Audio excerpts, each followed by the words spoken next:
A big thank you to our sponsors this week. We also wanted to mention that Reps is having a night of hope and healing. That will be at Old Town Pub on September 28th, featuring Hans Williams. We appreciate all of our sponsors. Thank you so much for being here.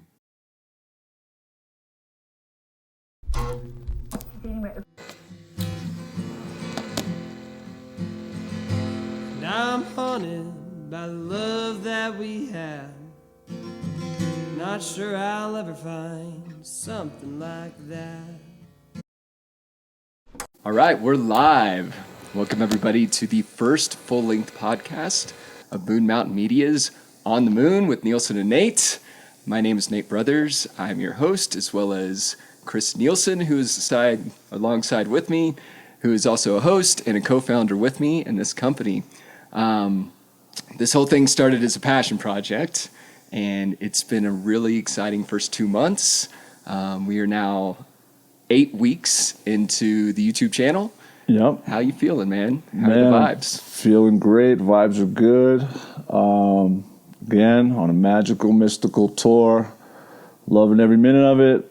Super excited about what's about to happen. The new studio, the podcast, the performers coming. We are really lined up, looking good. The vision is really starting to come together. Really is. I think with any podcast, you got to start somewhere. Yeah. And so for us, we started simply with the performances, and we've now filmed 7 different performances here at the studio. Mm-hmm. And we definitely start like everybody does on YouTube with equipment that's not quite there, a space that needs some adjusting, and, just getting started, doing the hard work. Learning, adapting, adjusting, and just moving forward constantly. But now 2 months in, we are honored to be able to do some really great work for our first 2 months. Yeah.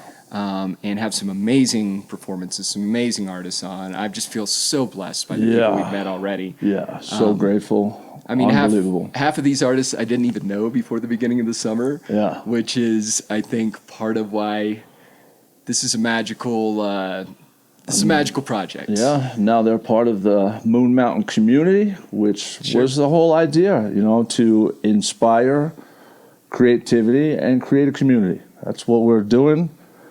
And loving every minute of it. Yeah, and if I could say just simply extend the community of amazing singer-songwriters and artists that we have here in Steamboat Springs. We both lived here for a lot of years. I left for about 6 years and went to Seattle, and just recently came back about a year and a half ago and reconnected with Nielsen. And this idea came up over beers and hanging out, and we both have a big passion for singer-songwriters, simply because we know the pain it is to be a singer-songwriter ourselves, and our whole lives we've both been artists. Maybe talk about just how you got into this idea. For me, since I've been in Steamboat, it's, I had the band house and then the jam spot, and have always been just trying to promote local talent and, again, inspire creativity. And then this just became the natural evolution, literally. When we started talking about how can we get these artists more exposure and cross connectivity and all that, and it just all made sense. And once we started this, I just knew it was right from the beginning. This idea came mostly because I have really wanted to start a YouTube channel, and this is something that's been on my mind for the last 5 years, really since the pandemic hit. And I've been a social media director for many years, and so I've spent a lot of corporations' money learning the good things, the bad things, everything in between to do. Yeah, the ins and outs. And I have wanted to do this for myself, and so I started talking to Nielsen, and naturally music came up. And just through our own shared experience of how magical this space is that we built the studio in. Yes. And also just that idea of like, hey, what is the biggest thing we could offer out there to the musical community? Exactly. And for us, it's not only the ability to help with the graphic design, help with the video production, help with the social media presence, all of that, which is a broad skill set that we have here with the company.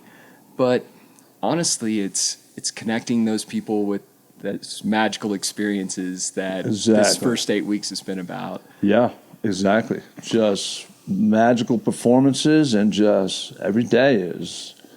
literally every day is just so awesome since we've started this. So yeah, so I guess our plan always was to get to the point to have this full-length podcast. Yes. An in-depth look at the musician, the songwriter themselves, And a nice interview with musicians, which we've done really great interviews with all our musicians we haven't shared yet. Exactly. Getting the channel started was, phase one was simply getting the playlist going of very quality 4K, acoustic, intimate performances. Exactly. That can ultimately be a playlist that people come back to all the time, which helps build these brands for all of our artists. Yep.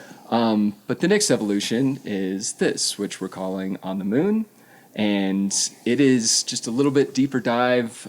We intend to launch one of these every couple of weeks.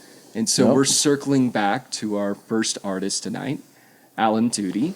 Mr. Alan Duty. He was gracious enough to trust us at this crazy idea and come and be our first artist, which is a little scary on a YouTube channel, to say the least. Yeah. And so we hope to really honor his commitment towards his craft and just, his graciousness. He's all about the same thing, community and inspiring creation. He's all about it, and that's what we're all about. That's why he's perfect. I had a really great time with the interview. That'll be coming up here in a few minutes. Yeah. And then we will follow up with an encore performance of the track that he recorded for us. Yes, that he performed here. Haunted. Yep, Haunted, yep. And that was, like I said, 7 weeks ago. So, or I guess 8 at this point. Yeah, so we hope to come back and provide more of a long format listening experience where we can touch base with our fans, with the people who we want to connect with, and the artist family and friends and their fans get that in-depth, personal, conversation and podcast, which is really. It's the whole idea. It's the whole idea. Let's have them perform. Let's talk to them. Let's pick their brains and let's put it out there. Sure. So it's great. I'm loving it. Wait, and we have sponsors this week, right? So that's a big deal. Reps came on. They are the local suicide prevention network, and they've got a big show coming up. We mentioned it at the beginning of the podcast. But Carter County Extracts, one of my business partners, also a great sponsor for us.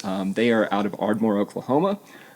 Create some amazing THC and CBD products down there. And then we also have a local Dallas who is starting a new company that's all about health connectivity, and we're really excited that he trusted us to be one of the first sponsors too. We're supporting them. They're supporting us. It's again community based. And just on that framework, I get the question a lot from people of, "Hey, how can I support Moon Mountain Media? Love what you're doing." We have a Patreon site. Currently, there's only one tier. It is simply a $5 a month situation. That if you want to support local music, you want to support singer-songwriters, you want to support their growth. That is the altruism that brought us into this space. Yes. And so far, this whole thing has come out of our own pockets to make sure this happens. So sponsors are really lovely. Also, we're creating that, I guess, network of people who believe in what we're doing. Yeah, and we're a work in progress. So with the Patreon, we'll obviously give them a little something extra. Maybe that, that's the plan. We're going to do figure something out. Lots of behind-the-scenes footage, at least stuff like early that. release stuff. Swag, ways we can connect with our audience. Swag. We got to get on the swag game. Yes, we do have a swag site. You can get through that through our links on Instagram. Yeah. And if you are a company that has a brand that you think think would be well associated with our brands, please reach out to us either through the website at moonmtmedia.com or on Instagram, X, or YouTube at moonmtmedia. And that's our handle pretty much everywhere. Yes. So we would love to have you. We would love to talk about connectivity and all of the positivity that comes Inspiring with creativity, Yes, sir. creating community. Yes, sir. That's what it's about, baby. And just, I guess the overall picture of why we have a lot of passion for this, and both of us going down the singer-songwriter path ourselves, is we know how hard it is. Tough road. Even if you're extremely talented, like every artist who's played here so far, in 2024, these folks have to be incredible artists, firstly. Right place, right time, lightning strike, kind of deal. And also put in the hard work as social media experts, as graphic designers, as promoters, as publicists, as every single piece that it takes to be successful in the music industry is literally on the shoulders of young and up-and-coming artists right now. And that's why this platform is a beautiful, beautiful stepping stone to, to achieve all that. Well, what I've noticed just through, I guess, working in social media for quite some time now, is that the algorithm, though it's amazing, and it's trying to bring everybody, well, technically it's trying to bring everybody the products that Google wants us to buy. Let's be honest about that. But within that, if you have a great creative product, you can often be lost in the sea. And unfortunate that there is a structure to being successful within the world of YouTube, the world of Instagram, any type of social media platform. And one of those things is consistency, which is why we release new content every Thursday at 5. And we always will. Consistent. We're never going to miss a date. And the other thing that helps with the algorithm is just showing constant growth, which is really difficult for young artists to do. They have their small base. You maybe show a little bit of growth every month, but most artists I know get capped out around 1,000 followers, Seems 1,000 like views. 1,300, 15 tops. Sure, which is frustrating when some of these people are incredibly talented. So the real basis behind what we're doing here at Mountain Media is simply to create a platform for collaboration. And so we can ensure that we have weekly growth and consistency with the YouTube algorithm. We're bringing a new artist on that basically has an entrenched audience that's already following them. And as their artist comes on and finds out what we're doing, many of the people who are passionate supporters of that artist are the exact type of people that we want to be our followers. So each week, through producing a new artist, we get to basically share with a whole new community that's already passionate about music and passionate about singer-songwriters.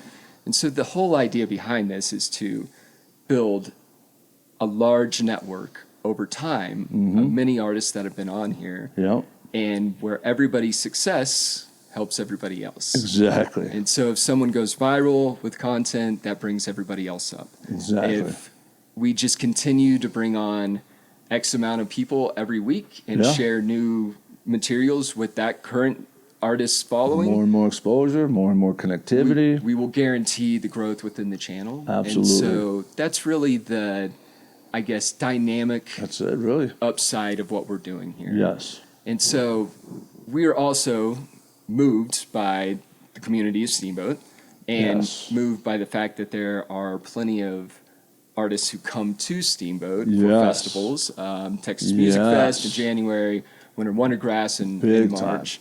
And so our hope is to connect with those festivals, to connect with Strings, other venues here in town, to bring on some larger audiences and artists as things go on that will also benefit all the artists. Artists involved, and for us, we're at kind of a crux in the company, 8 weeks in.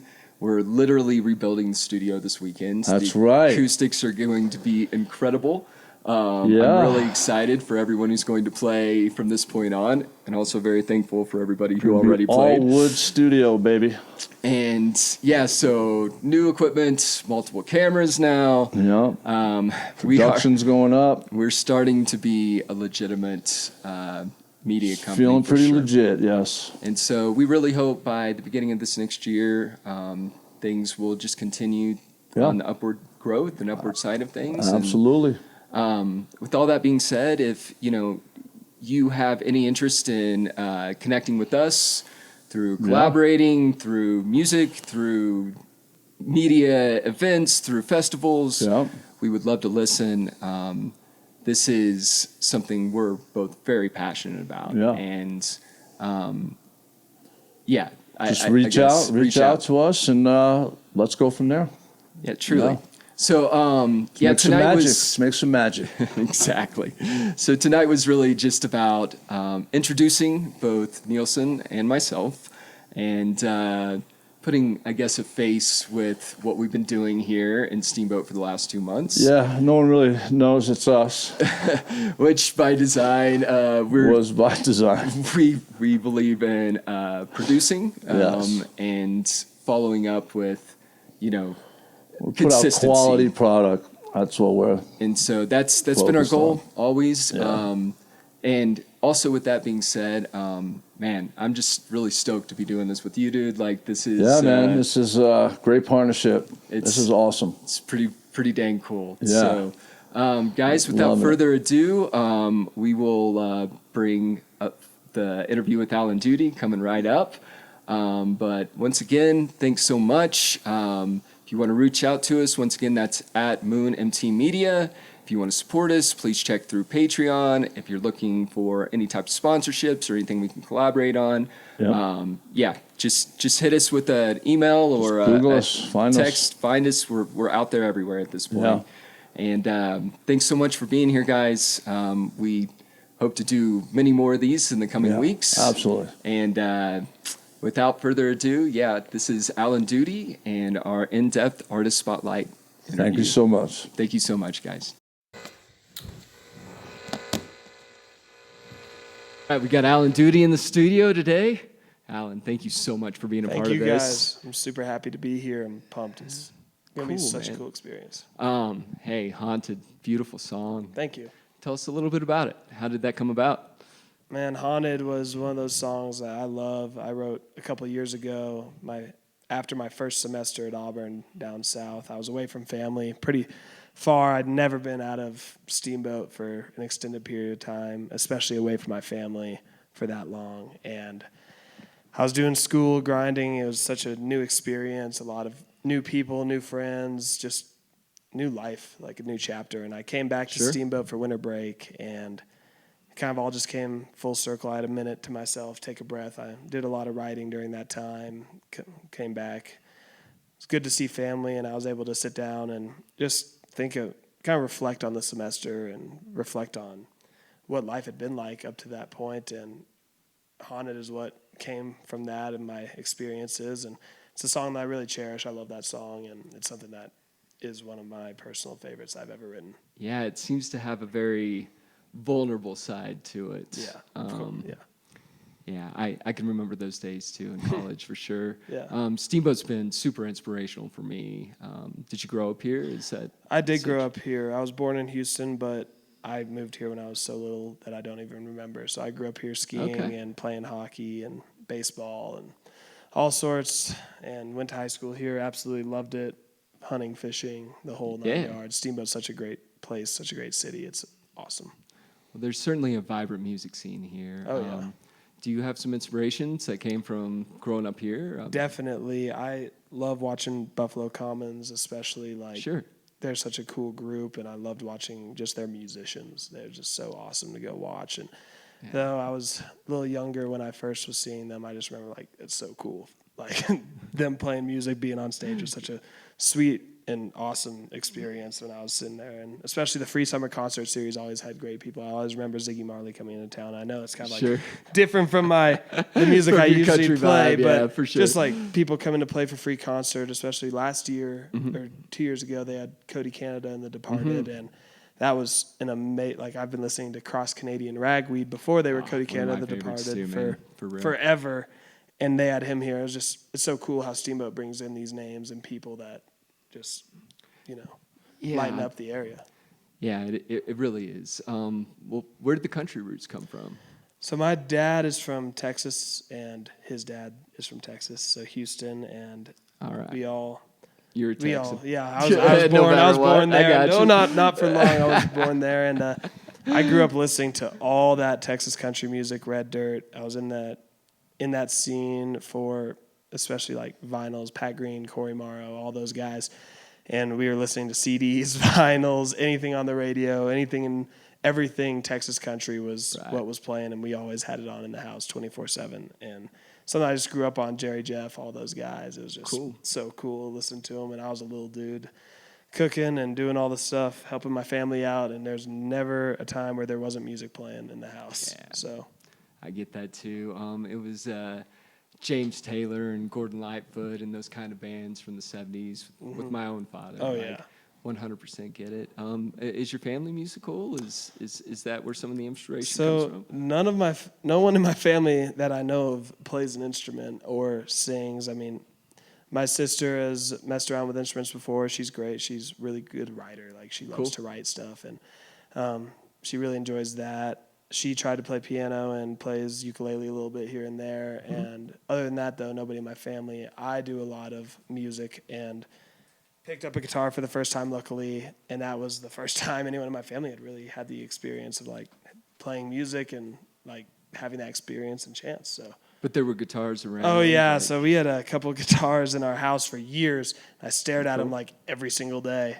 Come back from sports, they'd just be sitting in the corner collecting dust. I was finally like, Dad, Mom, can I play one of these? And they were like, be my guest. They sat there. I think we originally had them to sell or something, but cool. They just ended up never selling. So they let me start playing one, and I just fell in love with it. It was such a life-changing event for me. Yeah, learning to play the guitar, it's one of those things that it takes a process. Definitely. It's not easy. It's painful. You've got to have that obsession. Yeah, the drive. Yeah. How old were you when you started playing? I think I was in 8th grade the first time I picked up a guitar in a serious, with serious intentions of learning. 8th or 9th grade, freshman year of high school, somewhere right there. I started picking around on the guitar and really started diving into watching all the videos, learning the chords, learning the music, and figuring out how it all worked. Yeah. And man, it hurts your hands like hell in the beginning. It does. It does. But once you get past that, I just couldn't stop playing. It was just like every day I'd get home from school and be on, and just doing it. Well, tell us a little bit about your musical life right now. I know you're in a band, Alan Duty and the Lost Rangers. Yeah, so we got a great group. We all met in high school, except the bass player. He's one of my best. Here in Steamboat. Yeah, here in Steamboat. Cool. The drummer and lead guitar, they both went to high school with me. We all went to high school together and met in class and started jamming in my garage. You know how it all starts in the garage. Right. Way too loud. No one knows what's going on. We're all playing for the first time, and we started playing a ton together and a ton. And then we got to Auburn, and one of my great friends down there, he started playing bass for us up here and doing some backing vocals, and he's great. And that's the band right now, and we love playing. We've been playing a ton recently in the last few years, especially just writing a lot of cool songs. And it's cool to see how when we first met, we were all like just learning to play our instruments. I think when we started playing, I was a junior in college. So there. So right after I started playing guitar, 2 years, which sounds like a long time, but it's not for music. Takes a while. But so we met all those guys, and it's just been so cool to see the whole band grow together and learn music together, our instruments and our pieces, and the kind of music we can create now versus what we used to create. It's just so different. Yeah. It's so cool to watch. And you guys have had a country vibe that red dirt kind of thing. Yeah, it's really kind of it's weird because it's hard to. We love to play red dirt. We love to play southern rock. We love to play, we even play some indie songs and some stuff that we've written some indie songs that we play live and we love it. We kind of have so much influence from everywhere. All right. I would say we call ourselves a Southern rock band, and that's what we kind of label ourselves as. But I just think we've got such a cool variety of music that's hard to label, especially one thing. Sure. But sure. I mean, we just play so much different music. But I would say for right now, we do a ton of Red Dirt, ton of Southern rock, and that's kind of like what we ground ourselves in. It's super awesome. Are y'all playing down in Auburn too? Is Yeah. So we play. We all go to college in different places. Sure. Besides the bass player, he goes with me. We are in the same fraternity. But the drummer, he goes to Montana State, and the lead guitar plays in several different bands around town. So this is the home base. Yeah. Y'all come back to Steamboat. Yeah, we come back to Steamboat, and this is where That's we cool. really get a lot of our weekly gigs going and stuff like that. But we do travel to each other's schools as much as we can to play, because it's so fun to go to the other schools and play and just kind of spread your music elsewhere. It's so cool to share your music with others, especially growing up in a town like Steamboat and writing about life here. We wrote a song recently actually called Nicotine and Daydreams, and it was just about, because we all have jobs here right now. And smoking cigarettes. It's like waking up at 6 a.m. and like going out to the river to guide fishing trips or raft, and just that driving through the mountains with the sunrise, so pretty. It's like just such a crazy feeling. But it is, man. The magic that's in this valley, the magic that's in the space too. Like it's something that I have been very drawn to my whole life. I grew up in Kansas and moved out here, but it's always been about music. Of course. Truly. It's so amazing to see the scene just really becoming a very serious scene. Oh, yeah. And I think that's only happened really in the last, 10 years. It's been crazy to watch. Yeah, for sure. Well, tell us a little bit about your songwriting process. Like, what's that look like for you? Man, it's so different depending on the song. Like, we have songs, and I have songs that I'll write all the guitar parts to and be like, this is awesome. We're going to figure something out. And then we'll find lyrics later, and I'll have it for like a month, and then I'll figure out, this lyric I'll be like driving in my car. Got it, Start thinking about it. And we have this little thing that we record on and send it to each other so everyone can listen for the band, and they can be cool idea, like put notes in, and we all like can work on it together. Yeah. Some songs like that, and then some songs are like, oh wow, that line is so good. Like I've just thought of a cool, great verse or really good hook, and then the music comes afterwards after you write the song. Nice. And I like that. it's just so dependent on the song, because some of it flows so easily. Sometimes we can write a song in 5 minutes, and sometimes it takes a month. It just depends on the song and what's going on at the time. It's just so different. It's that really remote cool. connection these days is it's really unique. I think if there's any silver lining of the pandemic, that's I jam with people over Zoom. Often, and I've never really thought about it as like connecting in a songwriting way. It's really awesome. Cool. Yeah, it's really cool. It's great. Well, right on. Are you doing some solo stuff then down in Auburn? Yeah, so it's hard with the band being so far apart to try to get them at every show, to be together, because they're in school, we're in school. It's all kind of different. So the bass player and I, we do some shows in Auburn, him and I, acoustic, a little more chiller vibes, not as much Southern rock and in your face. Gotcha. We do a ton of acoustic shows and play for Greek Life, a few bars down there as much as we can. But focus on school too, and then we come back here and we really just hammer it hard and try to play as much as we can with anybody that's like, come play. We're like, let's do it. What are you actually studying right now? I'm finance, so okay. I'm getting my finance degree. Well, that goes well with music. Oh yeah. I mean, you got to figure out how to make it. So. Exactly, and I love finance. I actually, my father was in finance, and I just had a lot of influence from my father, and my mother was in the business school too. She was marketing, and it was, I always knew I wanted to graduate in business. So, all right. Getting my degree, I'm almost done. 1 year left. So once I get done with that, I'll be able to have my finance degree and see what comes of that. But and do you think that's more of a focus on straight ahead in music at this point, or I'm honestly not sure where I'm at right now. I really want to be on Wall Street. No, say that. Okay. We'll see. I don't know. I would love to focus on music, and it has been my passion for a long, long time is playing music. I remember vividly when, even before I started picking up a guitar, I went to my first concert, Counting Crows. Oh, love Counting Crows. Around here is Yep. Love Counting Crows. That was my first concert that I'd been to, like, big concert. I'd been to, like, some bar Right shows and on, stuff, man. but I was at Red Rocks, and I was Sure. like, I want to do that one day, and Adam it's so Duritz, cool, man. He's yeah. a hell of a songwriter. And so He I was is. driving the car. I was like, Mom, Dad, I want to play music. Like, I would love to, like, be on a stage and play music to people. Cool. So I just remember that conversation, and it's always been a passion of mine. I'm really hoping that I'll always play music and always Sure. focus on that. But getting my degree is important too, so I'm finishing that up this Yeah. year. Nice. Well, this is a question that I ask everybody who's Yeah. here. What type of advice would you give to other singer-songwriters that are trying to write good songs and trying to make it in this new world of music? My biggest advice, especially from what I've learned writing for the last few years, is just being true to yourself, writing songs that you really care about and want people to hear and share. Honesty. Yeah, honesty. Right.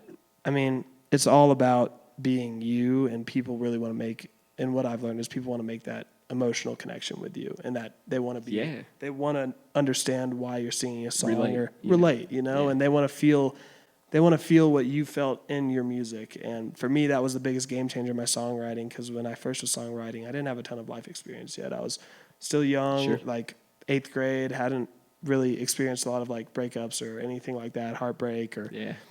But then I got to college and lived a little longer and realized, like, okay, there's so much more. And then when you can put that in your music and people can relate to you through it, it helps them understand you. Sure. And you understand them. And that was just my biggest piece of advice, is be true to yourself, write songs you love and you care about, and don't worry about what some people think, because people will, like, some people won't like it, some people will. And it's all about, do you love your music?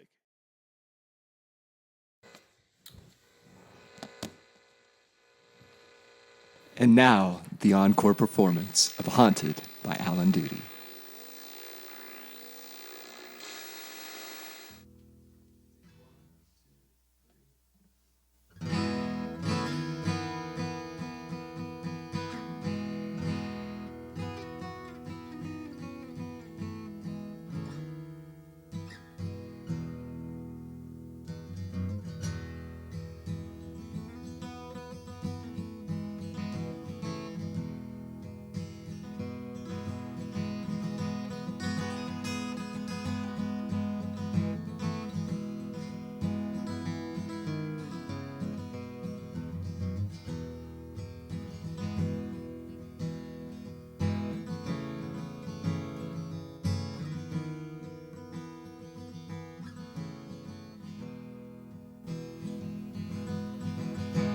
And I'm haunted by the love that we have.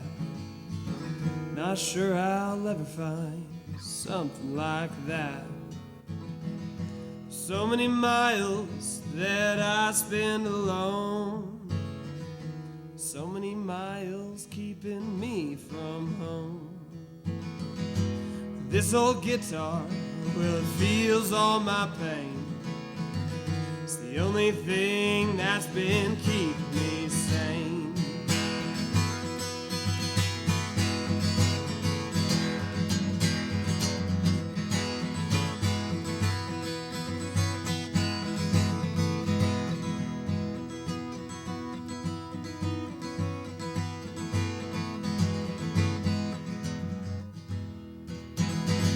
It's a million hours and headlights on the road. It's empty promises and nothing left to show. Neon lights and boots as they shuffle on the floor. And Main Street's full of people pouring through the doors. And it's a last call for alcohol, sip of whiskey and Adderall. So waking up alone once again. It's missed calls from my mom, wondering how I carry on. But I just lie and say I'm doing fine.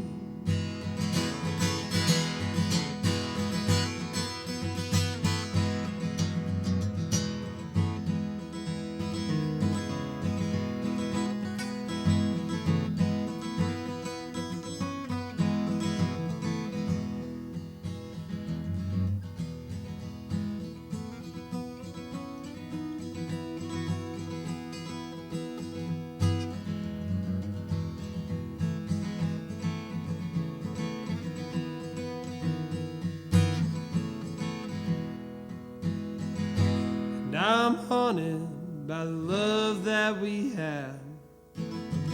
Not sure I'll ever find something like that.